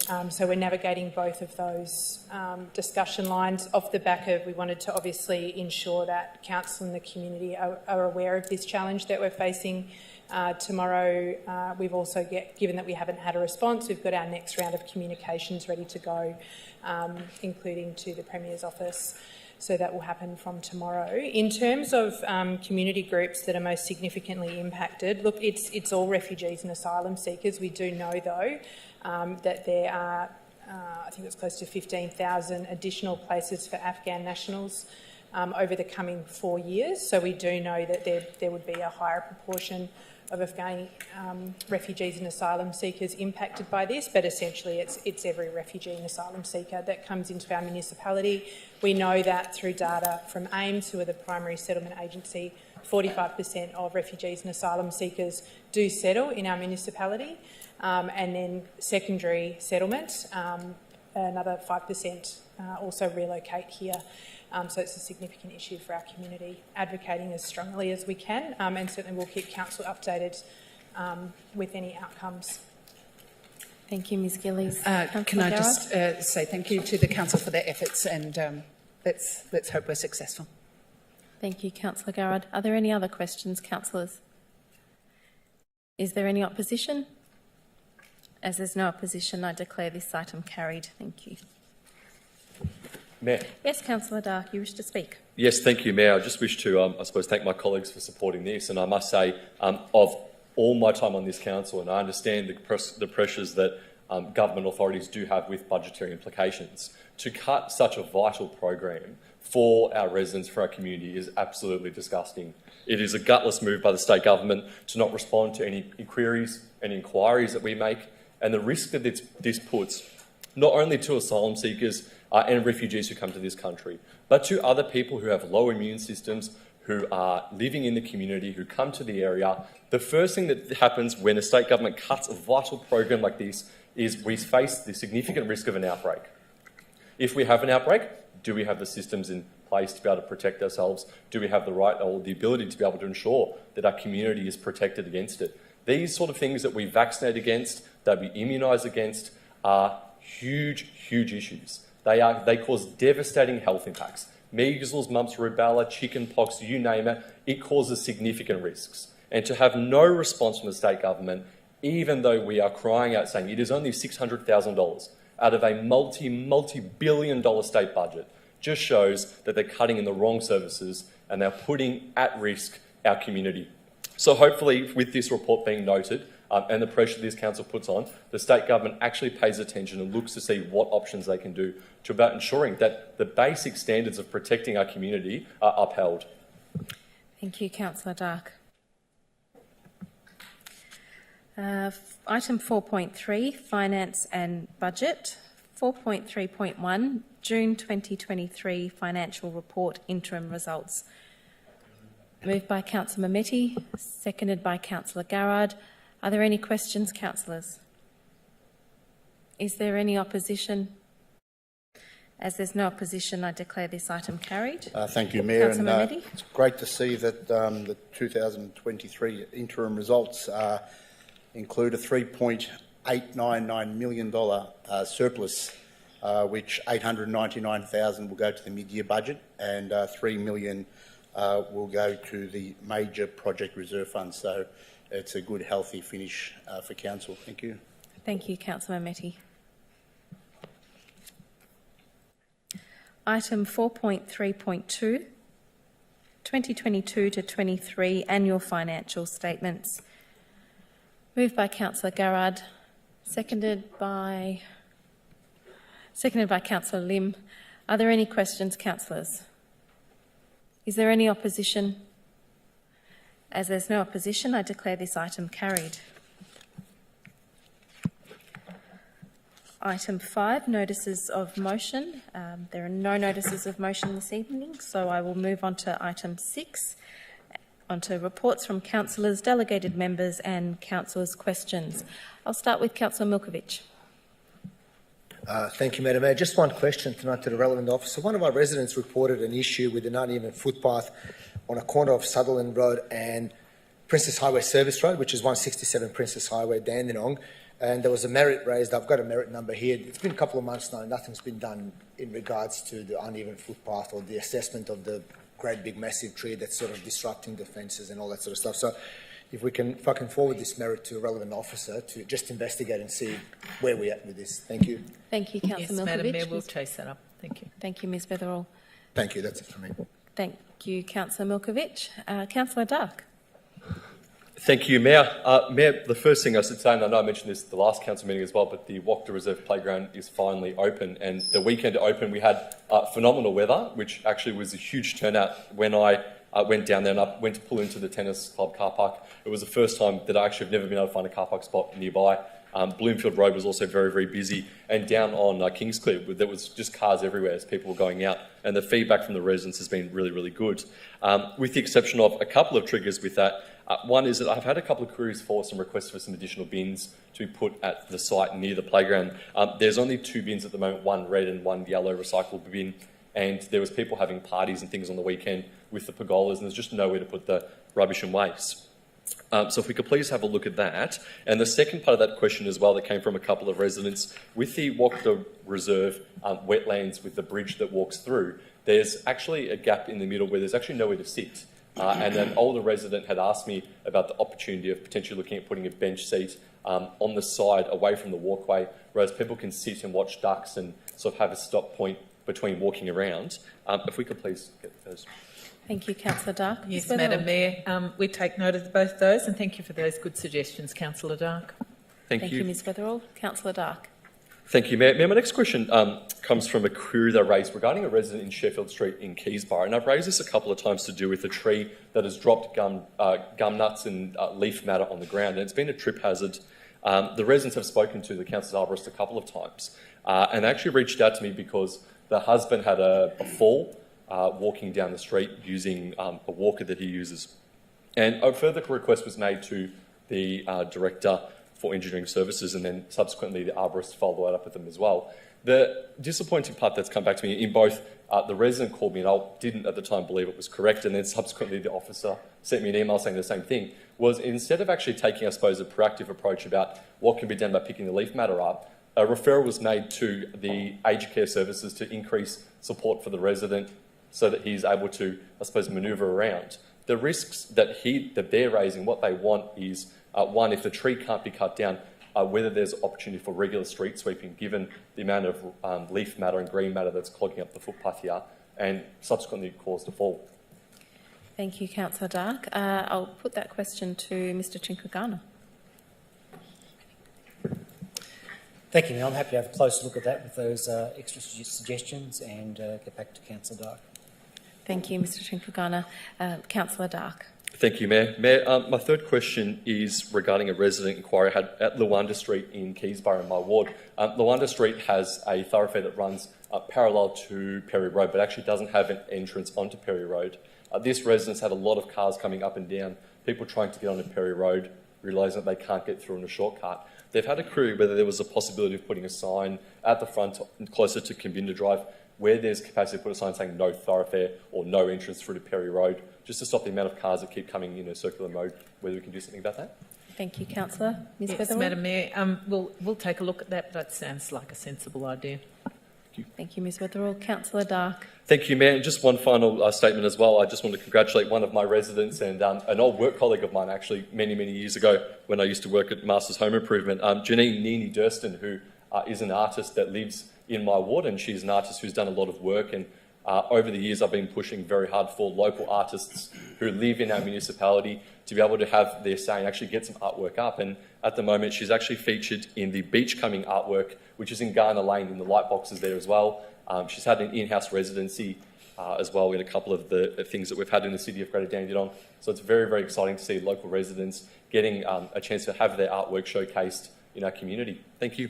Thank you, Councillor. Councillor Mamedi. Thank you, Mayor. This afternoon I had a phone call from one of my residents living in Langhorne Street, Dandenong. He told me that in front of 89 Langhorne Street, a new pole has gone up. Used to have a street light. Unfortunately, they haven't replaced the street light. Can I request that council officers look into that and, if needed, please install a new light in front of 89 Langhorne Street? Thank you, Councillor Mamedi. I'll put that question to Mr Trinkagana. Thank you, Mayor. Yes, we're happy to investigate what happened there. Thank you, Mr Trinkagana. Thank you. Also another request, Madam Mayor, Vivian Street playground. There's a small playground where toddlers between 3 and 5 or 6 play. I've had a request from parents who use that playground saying that the cars are travelling quite fast and the kids, little toddlers, actually sometimes run out on the street. Either put some other more bigger fencing there, because at the moment there is some sort of fencing, but the little toddlers can walk under the fence. Or also look into maybe installing them some speed humps as well, so to slow the traffic down. So if we can actually look at putting some speed counters to have a look at how many cars actually go through Vivian Street and at what speed they go at. Thank you, Councillor Yeah, Medham. through you, Madam Mayor, we'll have a look at that, and thank you for bringing that to our attention. Thank you. Thank you very much. I also have been driving around lately within my ward and other wards. Some of the speed humps, some of the plastic ones, like really been eaten away, and the concrete ones actually sort of chipped off. Do we actually do an audit on all our speed humps within our city? Thank you, Councillor. Ms Weatherall or Mr Chinkagana? Through you, Madam Mayor, I need to check that unless Mr Chinkagrana knows, but happy to review that and provide a response to councillors. Okay, thank you, Councillor. Thank you for that. And one thing that we have done very well, Madam Mayor and Mrs Weatherall, is the upkeeping of Dandenong Park, which is something that I've worked over many, many years to improve. And as many of you know, that nearly 32 years ago I got married there, and there was beautiful flowers in Dandenong Park, and unfortunately we lost its way over many, many decades. But walking through Dandenong Park last week and getting many comments actually from my councillor colleagues, Councillor Garrard, who does the park run, and Councillor Lim, who's inspected the blooms, and even I got a message from Councillor Dark saying it looks magnificent. And when parks like this are improved, and it just shows a lot of pride for our community to actually visit these parks and look at the facilities that council have for our community. So can you please pass on a very big thank you to our parks team, because they normally don't get a lot of thanks. So I think they're doing a great job, and I encourage people to use Dandenong Park. Thank you, Councillor Mehmeti. Ms Weatherall. Thank you, Councillor Mehmeti. We'll pass that good news on. Thank you. Okay. Councillor Lim. Thank you, Mayor. Just a very busy fortnightly on I think Monday before last, I had a meeting with Mr. Kevin Van Boxtel and Ms. Cree Davis regarding the Springvale Revitalisation Action Plan. That's a great one. We had quite a good news from him and from them. And also the following Tuesday, also attending Vasa Father Day celebration at Maxim Restaurant with Mayor and also Councillor Truong. In the afternoon, I had a busy schedule with business owner along Buckingham Avenue. It means from the roundabout of Balmoral to the Queen's Avenue. There's a very big issue the last 2 or 3 years. They're always arguing and unhappy among each other, each business owner, especially the loading zone. And they don't understand the rule of our council. Therefore, luckily, I keep inform them and educate them on that. They have a meeting with body corporate as well. And also I told them that you can see me or see Warren Noah. He's the best person to talk to rather than try to scratch each other car, blah, blah, blah, and whatever. And that's a very big headache one. On the following Wednesday as well, I attend Australian Multicultural Mid-Autumn Charity Gala Dinner by National Council of Australia Federation Trade Association at Springvale Town Hall. On the next Friday, I'm meeting with Premier Daniel Andrew and also Sabah committee member and some business owner that he asked me to invite. Actually, my decision to invite. And the most important on that day is me that I inform him about our revitalization of Springvale, and also I updated him about the action plan and also the final committee consultation in the very near future, and also remind him about, please don't forget about his 4 wishes to Springvale Activity Centre. And he kept smiling, he said yes, he will helping us. And also I just slapped my mouth by saying that please don't remove planning permit from our Dandenong Council. But I don't know what will happen. In the afternoon, I'm meeting with business owner again regarding rubbish, unhygienic arcade and unhygienic toilet at Springvale Centre. That's a very big headache again, but after meeting, we had a good outcome. We tried to change body corporate. That's my job, but they are the job only, I asked them. And also, in the next hour or so, I had a long conversation with the manager of Springvale Central regarding homeless, bagging rubbish, and so on and so on. But they are very appreciated to our council because in their center now less homeless, less people come to stir up in their center. But my request is please renovate your toilet, therefore you can bring more customer compared to other centers like Springvale Shopping Center, Golden Plaza, etc. Yep, they listen to my request by ask her to raise some more extra fund to renovate the toilet. On the following Sunday, on the 17th, I'm meeting with some business owner again at Dandenong Market regarding so many issues that they want to discuss with me. And also on that Sunday as well, I attended a little day out at Ross Regional Park. I was staying there about 2 hours. It was so impressive, and everyone enjoyed it so much, and everyone want to have this sort of more festival more frequently. And also on that Friday, I attended Federal Chinese Association Mid-Autumn Festival 74th anniversary of Republic of China as well. And also last Sunday with Councillor Lloyd Truong, Sam Vec, and also Vietnamese Association, Vietnamese Community Association, organized a very exciting, lovely, bubbly place at Springvale Town Hall about Children Lentil Festival. Yeah. Thank you for that. And also, my question is like Councillor Jim Memeti been mentioned about Dandenong Park. My dream is Springvale Boulevard since the beginning of the construction of that boulevard.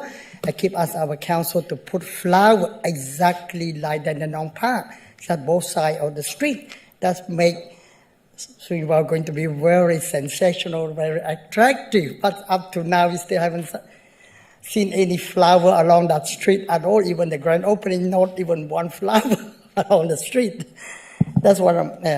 And also, thank you, Mrs. Peter, that gave respond very promptly regarding to the cost of the festival. Actually, I discovered that from the Mrs. Peter Giuliani, it's a food vendor, pay only $367 only all day. I say very generous from our council. Coffee van only $155, make a fortune, no? Every charge only $155. Market store only $37. That's very kind of from our council. Therefore, the food that they charge very expensive. It's not reasonable that Deputy Mayor Lana Formoso complained about the food very, very costly. And also thank you for our CEO as well, working very hard regarding to our multi-level car park. Again, last Saturday and Sunday, both shutters were open. Everyone very happy. Thank you for that. Thank you, Councillor Lim. Deputy Mayor, Councillor Formoso. Thank you, Mayor.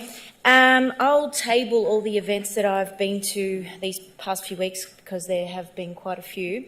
I do have a few questions to the relevant officers, if I could please. The first one being Barry Powell Reserve.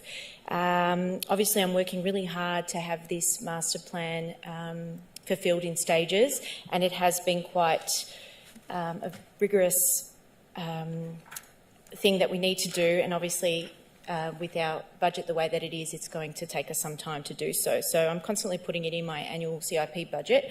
However, over the past year or so, as we started with stage 1 of the master plan, we turned off all the barbecues and the water supply to the park and have put temporary fencing around this area.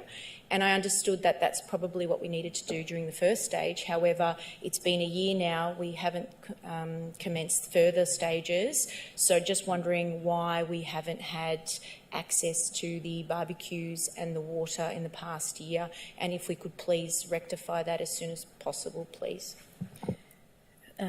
Thank you, Deputy Mayor. Mr. Chinkogana, please. Yes, Mayor, I'm happy to follow that up and find out what we can do to get those reactivated.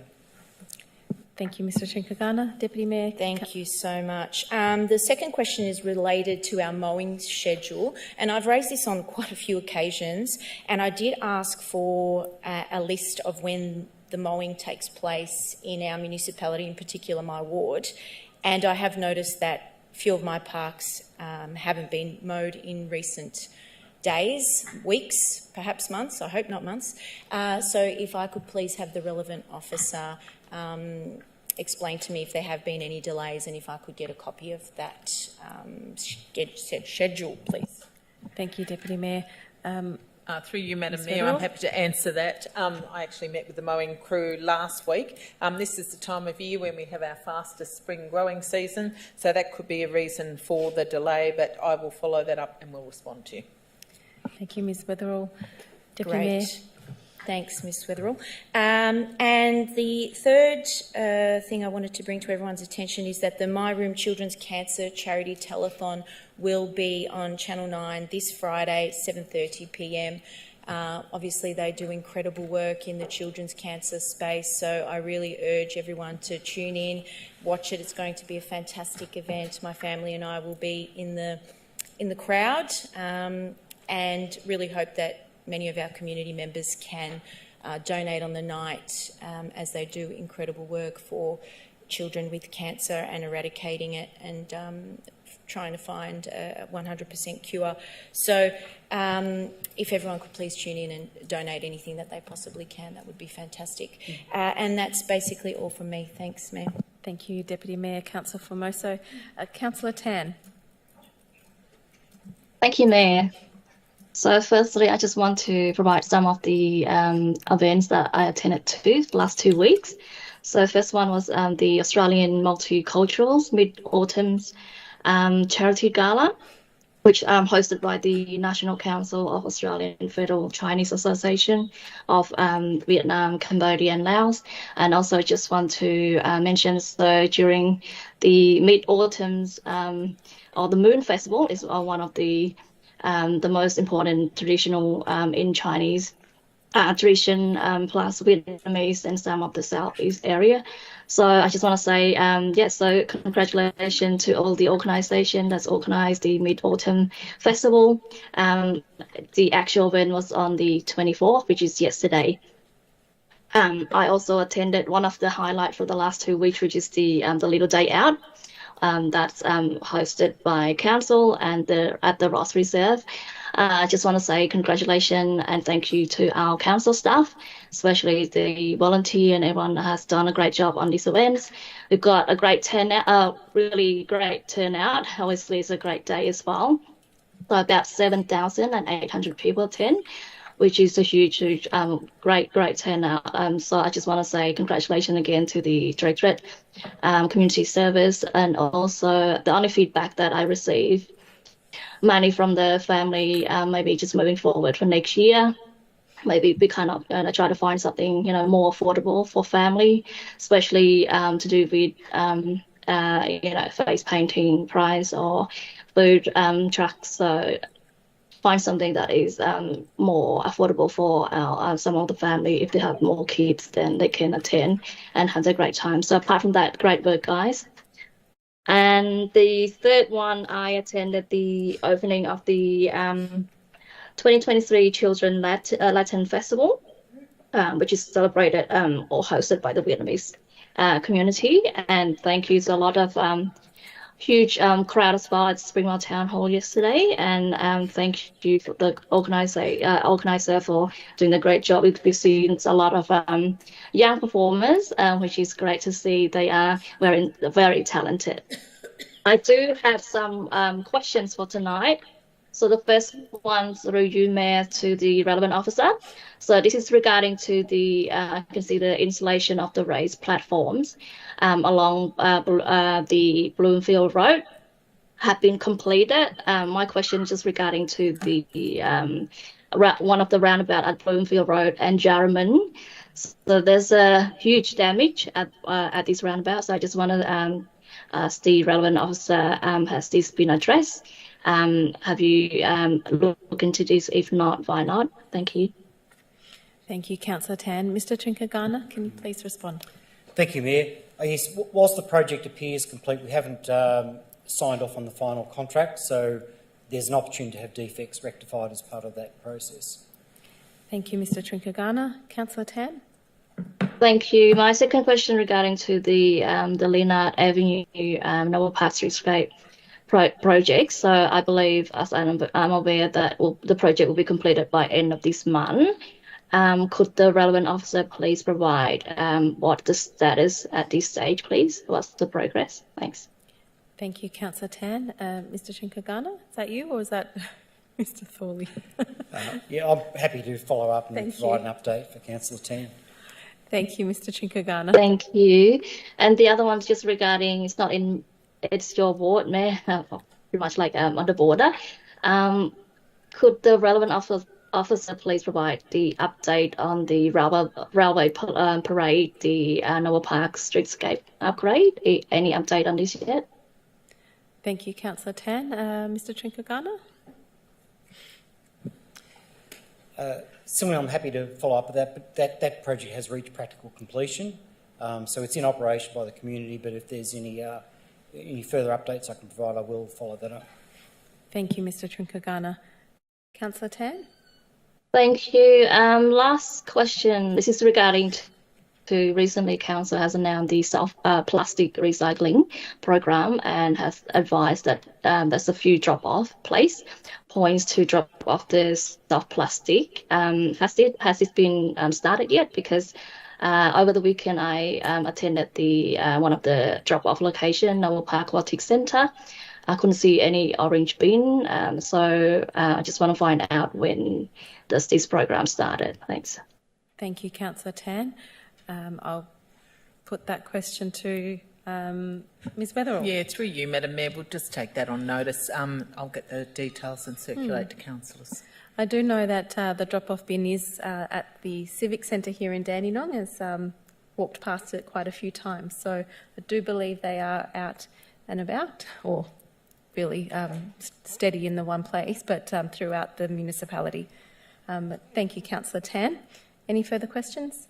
That's all, yeah. If you can get the update on the lake location so I can inform the resident as well. Thank you. Thank you, Councillor Tan. Councillor Long. Thank you. Councillor Garrard. Thank you, Madam Mayor. And I'd like to welcome back Councillor Long after her intrepid trip around Australia. She's a very strong person. My first question tonight is regarding the Keysborough South Hub. We've had significant delays, unfortunately, regarding the start of the Keysborough South Hub. Just seeking reassurance that we are on track. Have we had any correspondence from the third party we are waiting for? And, can we expect the project to start in full swing soon? Thank you, Councillor. Mr Chinkagana. Thank you, Mayor. Yes, we have been engaging with the authorities, but we don't have that final approval just yet. Thank you, Mr Chinkagana. Councillor Garrard. We have been engaging, but no final approval yet. Okay. Thank you, Madam Mayor. So just regarding the heatwave preparedness Act Day that we had recently at the Drum Theatre, and, kudos to the Dandenong Council for being the first to start this important process. And subsequently, we had an El Niño declared, and we know that it is not if, but when we're going to experience severe, and probably the most severe, heatwave events that we have ever experienced. So well done to the Council for starting that very high-level planning. But now we look forward to planning that is inclusive of the community, that has the community's voice in it, that actually provides tailored and appropriate responses to our community, so that, and following on from the question earlier on from one of the residents regarding cool zones and where people can go to remain safe. So I look forward to the next stage where we actually get down to the detail, where we actually provide something of benefit to our residents in the detail and the very tailored nature of that, and a co-design process, given that our community has particular needs. So thank the Council for that. I have two questions regarding Keysborough South Dog Park that the over the whole weekend, the dog park did not have water. The water fountains were out of action and remain out of action, I understand. And if we did have a heat wave, which we can expect, going without water for 3 days would be a significant issue. So just wondering what the update is on getting the water back to the dog parks. Thank you, Councillor. Mr Chinkhagana. Thank you, Mayor. Yes, council's plumbing contractors are investigating it, but we don't have a cause yet. So I'll report back as soon as we find out. Thank you, Mr Chinkhagana. Councillor Garrard. Yes, thank you, Madam Mayor. And I would appreciate a response from the officer in writing, possible, regarding, in terms of when that happens in the future, what is the timeframe of response that we can expect? It seems that 3 days has been the timeframe for response, and just wondering if that's appropriate, given this is a safety and risk issue. Just another question regarding a issue in Clarendon Drive and Harwell Street in Keysborough South. This is regarding a modified T intersection in Clarendon Drive and Hartwell Street, in which drivers are ignoring the central concrete column, and in fact driving on the wrong side of the road because it is quicker. And thank you to the council that has agreed to do some more appropriate line marking. My question is whether we are approaching the police or whether we're using our own camera to put in some monitoring to change behaviour in the short term. Thank you, Councillor Garrard. Mr Chinkhagana. Thank you, Mayor. Yes, Councillor Garrett's correct. The council officers have been investigating and arranging additional line marking, and they will also consider the possibility of deploying our own CCTV trailer once that line marking has been installed, and then use that to monitor compliance. And should it continue, we'll then get involved with the Victoria Police. Thank you, Mr Chinkhagana. Councillor Garrard. Thank you, Madam Mayor. My last question is regarding bus shelters. Given that we are expecting extreme weather and we are trying to encourage people to use public transport, there is not one bus shelter in my ward. There is no cover, no protection, nothing for the residents in Keysborough South. And we did secure a new bus route last year, which was great, but we have no protection, and particularly for elderly. So we are expecting them to be standing for up to an hour waiting for the next bus in an exposed situation, which is significantly a problem. And also teenagers are frequent users of the buses there. So just wondering where we're up to in our advocacy with the state government and pushing hard and highlighting the risk to the health, particularly of the elderly, who are going to be exposed to extreme weather in the coming months. Thank you, Councillor Garrard. Mr Chinkhagana. Thank you, Mayor. Yes, it's true that the Department of Transport Planning has the responsibility for providing the bus stop infrastructure. Council has signed a memorandum of understanding with the department to transfer the majority of our current shelters to them by the end of 2025, when our current supply contract expires. The extreme heat events will be an issue at bus stops throughout Victoria, and DTP will need to consider this as part of the Victorian Government's bus reform and climate change strategies. This includes programs to provide bus stop improvements to deal with extreme weather events. Council will continue to investigate long-term solutions to reduce the impact of these extreme events, and that may be through increased plantings to provide shade throughout our neighbourhoods. Through you, Madam Mayor, can I also add to that answer that I actually meet with the Regional Director for Department of Transport, and I'll raise it on my next meeting, which will be in the near future, and I'll also correspond with him about it because I agree it is a concern and DTP need to start to allocate funds for it. Thank you. I appreciate your input, Jackie. Am I right in understanding we're transferring, can I just clarify your response to the relevant officer? So we have existing shelters. Are you saying that we are transferring, are you saying we're all responsibility for our shelters, because we have responsibility for some, will now go over to the state government? And so we don't have any capacity right now to put any in ourselves, is my first question. And my second question is, trees are great. but they're not going to grow in time for this summer and for the risk to be reduced. So I think that we really need to, go hard on the advocacy as suggested by the CEO. Thank you, Councillor Garrett. Ms Weatherall. Through you, Madam Mayor, if Council is of a mind, we'd be happy to prepare a report with some, options and scenarios around how we might improve the situation. Thank you, Ms That'd be Weatherall. greatly appreciated. Thank you. That's all from me, Madam Mayor. Thank you, Councillor Garrett. Councillor Trong. Thank you, Madam Mayor. On the last Tuesday, I attended the Father Day's party with the Mayor and Councillor Richard Lim, which organised by the VASA. On the last Sunday, I attended the London Festival at Springvale Town Hall, which organised by VCA and SAMVAC with Madam Mayor, Councillor Richard Lim, Councillor Sophia Tan and Councillor Sean O'Reilly. That's it. Thank you, Councillor Trong. In the past couple of weeks, I too, along with my councillors, have been to quite a number of events, and some have been mentioned, but I will go through them again with you. I attended the VASA Father's Day celebration, which is always a lovely event to celebrate Father's Day or Mother's Day with our Vietnamese community. Also attended the Young Leaders Youth Forum on Diversity Rise, which was a coming together of our young leaders.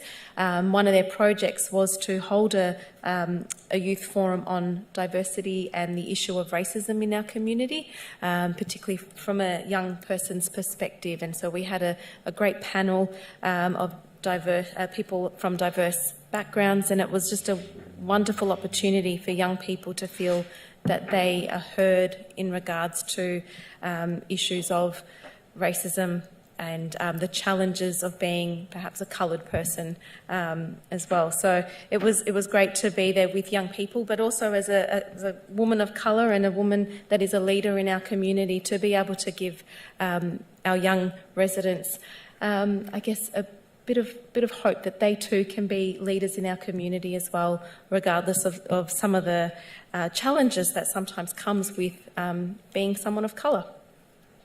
Because I too have experienced some of those challenges. Also attended the Australian Multicultural Mid-Autumn Charity Gala, which was hosted by the National Council of Australian Federal Chinese Associations from Vietnam, Cambodia and Laos, which is a bit of a mouthful, but it was a wonderful celebration, the Mooncake Festival and Mid-Autumn Festival. So it was a coming together of the different community groups that celebrate the Mid-Autumn Festival, and quite a celebration.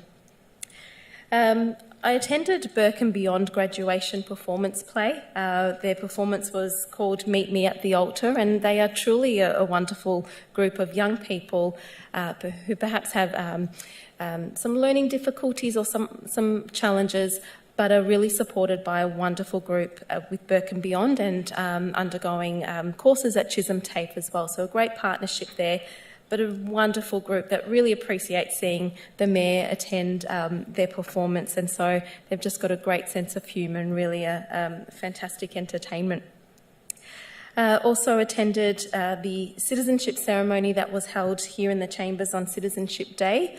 We had about 50 plus new citizens, and again a wonderful opportunity to welcome new citizens to our municipality. And like my many councillors who attended the Little Day Out, I was there too, maybe just a little bit later than usual. When you juggle a number of events, it's a bit hard to be there at an opening, but again had a wonderful time at the Little Day Out, and it was busy, it was packed, and lots of kids having fun, and big kids as well having an equal amount of fun. And also attended the emergency management exercise that prepare for a heat wave, as Councillor Garrett has also mentioned. So I too look forward to perhaps a follow-up with regards to that exercise, and some community engagement with that as well. I think it's really important, given that we are seeing a heat wave already in September in New South Wales, and it's only a bit of an example of what's yet to come for us here in Greater Dandenong. So keeping our community prepared and is really important, so it'd be great to see a follow-up of that. also attended the Springvale Community Hub third birthday party. Who would have thought Springvale Community Hub is 3 years old? And I was so delighted to be able to attend and enjoy in the festivities because we were having being school holidays, lots of kids and young families were there. I was able to sing happy birthday in a really terrible voice, but to our Springvale Community Hub. Someone who grew up in Springvale and who used to go to the library before the new hub was built, it was really an important thing for me to attend and celebrate a space where people feel safe, connected, and access resources that otherwise you would not, some in our community would not be able to access. So it's a really important space for our community. I know I'm going on a little bit here, so bear with me. I also had a meeting with Consulate General of the Republic of the Philippines along with the CEO, and I would like to table a couple of books that they did provide as a gift for the time and conversation with them. So I'd like to table these two books regarding Jose Rizal, who is a well-known figure in the Philippines community, but also globally as well. So those two books are for council to have. I will move on to my next event, which was the launch of the South East Community Links Youth Links Hub at 49 Douglas Street, Noble Park. And it is fantastic to see Seckel return to Noble Park. We know that a lot of young people come to Noble Park. We've got the skate park, we've got MPAC there, we've got a lot of resources there for young people, and to have an additional resource, an additional place for them to feel connected, to get supports and feel safe and feel heard. So I welcome Seckel in opening their Youth Links Hub at 49 Douglas Street in Noble Park, and thank them for a fabulous opening. And I do have another book to table, as this afternoon I attended the launch of the film documentary of that recognises 10 outstanding migrant women in our community. And the documentary and the book is called Know My Story. And this was hosted by Wellsprings for Women. And it's a wonderful depiction of the challenges, the struggles and the strength that many women of migrant backgrounds in our community face, and their resilience and how they push through. So I'd like to also table the Know My Story book as well. I shall leave that there, and I'll table the rest of my events. And we'll move on to item... actually, no, we go back. Sorry. Ms Weatherall, are there questions from the last meeting to be taken on notice? Madam Mayor, yes, they'll be tabled in the attachments. Thank you, Ms Weatherall. Item 7, urgent business. As there's no urgent business, I declare the meeting closed at 8:55 p.m. Enjoy your evening, everyone. Thank you.